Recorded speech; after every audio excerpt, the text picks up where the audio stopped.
I'm here with my partner Malini, and we are going to be jointly exploring for the first time this phrase, taking the good and leaving the rest. It's something that we've both come across pretty frequently and has some value, and now we're starting to question it. It's become a question mark. Take the good, leave the rest, question mark. So I'd like to hear your thoughts, and it'd be fun to explore this together. Absolutely. Hi, everyone. I just like to point out my Zoom presence, where many of us we have our Zoom half and then the rest.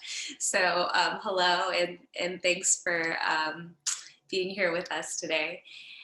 Um, yes, going back to your statement, taking the good, leaving the rest. I actually really liked that statement. And it's interesting. It's a little bit of past tense now, and we're going to get into that. But I came across it through very spiritual teachings, through experiences that I've had with wonderful teachers.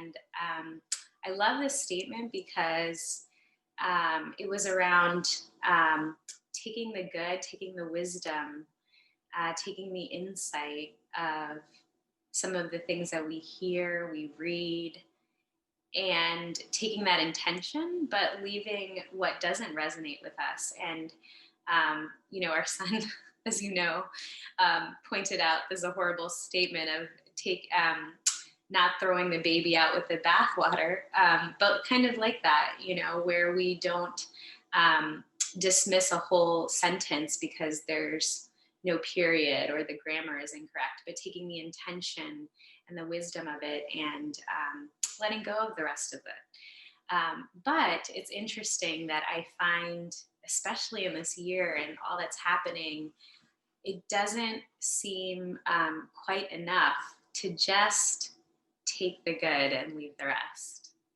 Yeah. I don't know if you've had that same experience. Yeah, I think so, especially when we look at racism, when we look at sexism, so Black Lives Matter, Me Too, climate change, the pandemic, so many things that are happening that are coming to a head.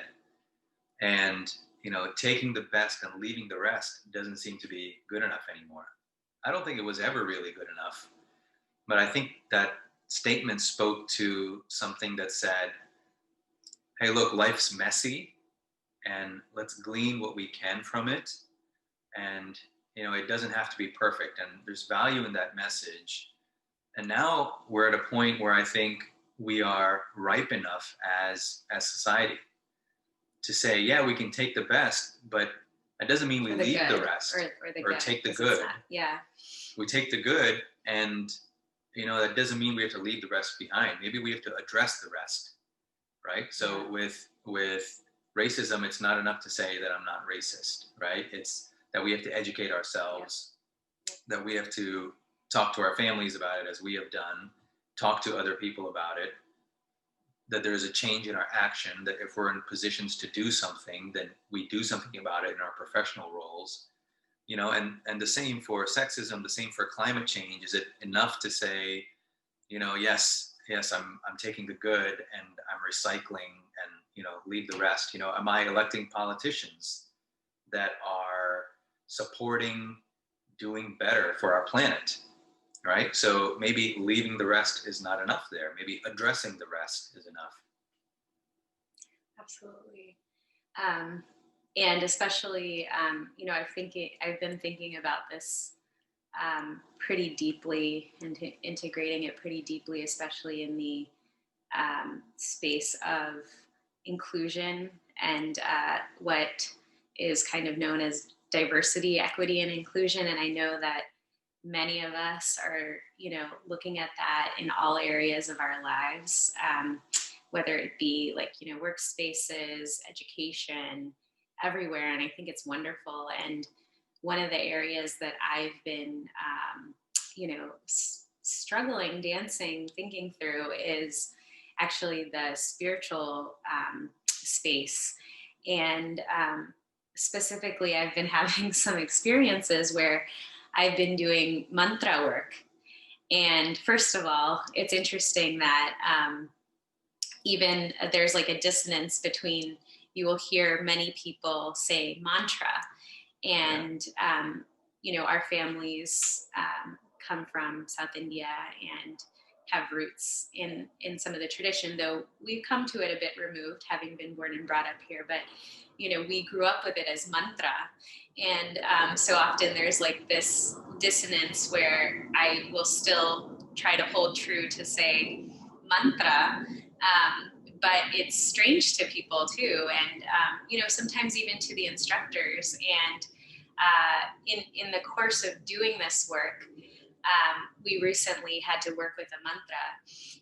And,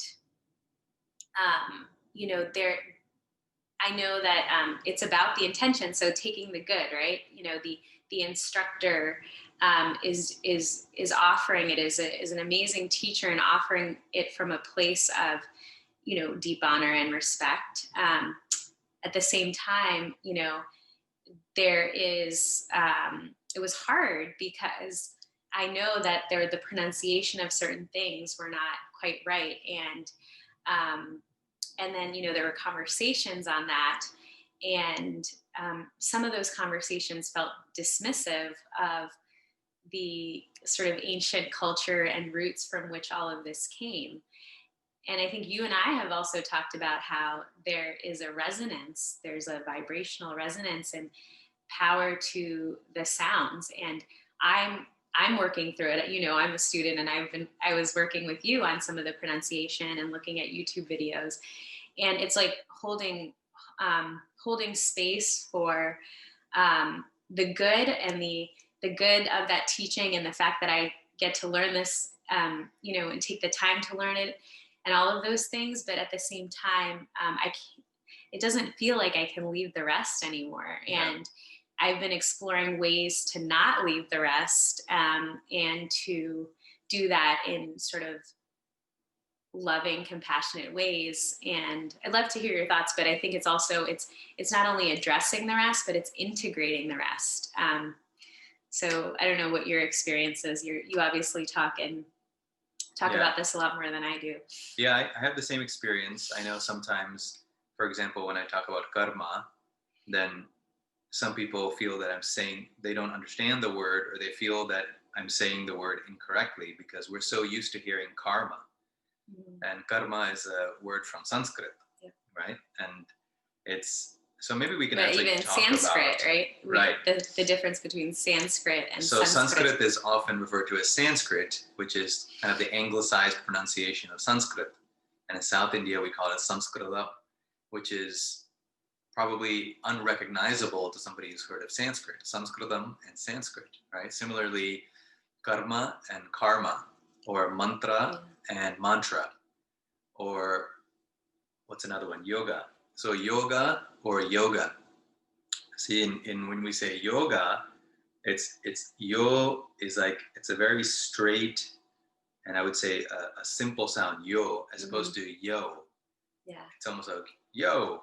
Yeah. It's the anglicized yo. It's yoga, and then there's yoga. Yeah. Right? It's a simpler kind of sound. Mm-hmm. And I was going to say, you were also pointing out, we're to go back to the mantra, the sounds and the way you say different sounds and the quality and the experience that comes with that. I think you gave me an example yesterday. Yeah, it's important on one hand to, like, we have to be ourselves, as you were saying, take the good, right? We have to be ourselves. We have to be comfortable with what we're saying. This is not about being perfect. Yep. And it's also about recognizing and having the knowledge and having the experience to understand that every sound has its own state of consciousness, right? So there's a reason why sounds, I talked earlier about the characters Benvolio and Tybalt in Shakespeare's, I think it was Romeo and Juliet, maybe. Okay. Yeah. And Benvolio, the name itself is a very soft and open name, Benvolio, and the character is a soft character. And another character is Tybalt, and you can hear Tybalt. Like the sounds themselves tell us something about the character, tell us something about the state of consciousness of the character. And so there is a difference between yoga and yoga, right? There is a difference between mantra and mantra. And while we don't have to get it perfect, saying it as mantra, especially that softer N, the rounded T, and the rolled R, that creates certain effects in the body and certain effects in the mind, Yeah. such that that pairs with our intention.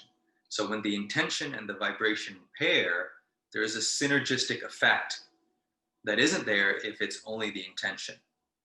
And so I think it's important that when we talk about taking the good and leaving the rest, here we can take the good and address the rest in terms of working on that, Yeah. right? It doesn't have to be about perfection, but we can continuously recognize there's something to learn there. And then, as you said, integrate the rest as well by doing that, integrating both sides of it. Yeah, absolutely. And I think, mantra or beyond, I think, it starts with like taking a pause and holding space for what's happening in the moment. And I think, this year has really taught us that, with everything, ranging from COVID to politics to inequity, that we, as you were saying earlier, we can no longer just leave it, escape. So taking a breath through whatever we're experiencing, the integration of, for example, in my case, in that situation, there was a twinge of frustration, confusion, sometimes in hearing, dismissive comments about, the culture. Some people would say confuse Hindi, the language, and Hindu, the religion. And, but it was sometimes said in a little bit of a dismissive way. So for me, integrating a little bit of that frustration, that anger, feeling it, maybe even exploring, doing that work of where is this coming from? And also finding ways to ask questions or correct in loving and compassionate ways. And on the flip side, realizing that I'm also a student, that I don't have it perfect, but an openness and a humility to really shift things, to integrate and address them as we need to. That's sort of what I'm learning in this journey right now, and it's not easy. Yeah. Because I think until this past year, it was okay for us to kind of be in our spaces and bubbles and maybe just be okay with all of the things. Yeah. I think that also speaks to a couple things. One is why we're doing this together now. Yeah. Whereas like we had our own conversations before, we would talk to people on our own before, and now it seems like a new time where we want to be speaking together and presenting a more complete picture of whether it's society or consciousness or spirituality or whatever it may be. And then the other thing that reminded me of is how I'm saying my name differently now. Right, yeah. So for most of my life, I've said my name is Anup Kumar. And that's, again, an anglicized way, Anup Kumar, as opposed to Anup Kumar, right? And so that's been a subtle but important difference for me, because as I started speaking more and more about consciousness and about the layers of consciousness, I just talked yesterday about COVID-19 and the layers of consciousness, societal consciousness. So that's one layer of identity as an American, being raised here, being born here, and also as an Indian, because so much of my cultural heritage comes from there. So that subtle shift in pronunciation has meaning. So again, the times are changing and there's always a learning there. Yeah. And I don't think, also my name is very difficult. Malini is how you would say it, Malini. But, many of my friends say Malini, and that's okay. I was just going to ask you that I don't think we are sort of demanding, therefore you get this exactly right, in terms of, but just at least my thought, and I'd love to hear yours, is sort of holding space for the fact that we are all kind of learning in this space, and that there's more. There's probably more if we can, take that extra step to get it right. Awesome, but if not, know that there is a more correct pronunciation to your name. Is that sort of what you're? Yeah. There's, I guess, like there's always more to explore and address and integrate. Rather than leaving the rest, there is more to address. Yeah. There is more to integrate. As long as we're talking about this world of form and this world of function, in this particular form or state or configuration of consciousness, there is always stuff to do, to put it very simply. And integrating those depths of the ocean, the different layers of the ocean, is, to me, taking the good, addressing the rest, and integrating the rest, as you said. Yeah. And I think this time period is also, our consciousness, I mean, you can obviously speak more to this, is expanding to asking us to do more, and and sort of embracing the nuance too. I think I told you yesterday about a really great animated video that I saw that really tries to talk about privilege, and it involves a caterpillar and a snail, and they're friends, and they're trying to get somewhere through a fence, and the caterpillar easily, slides underneath the fence, but the snail has this big shell and can't get through, and they're having a conversation because the caterpillar's like, come on, why aren't you coming through? And the snail is saying, well, I actually have this shell, and I have, it's harder for me to do certain things.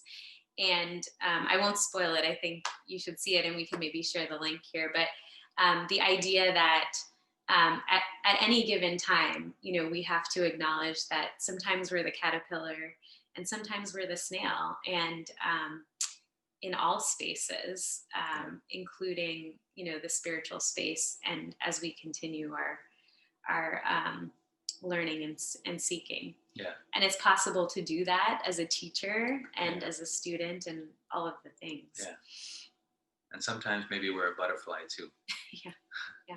Like it reminds me of like 3 states. We're all butterflies too. Yeah. Thank you. Thank you.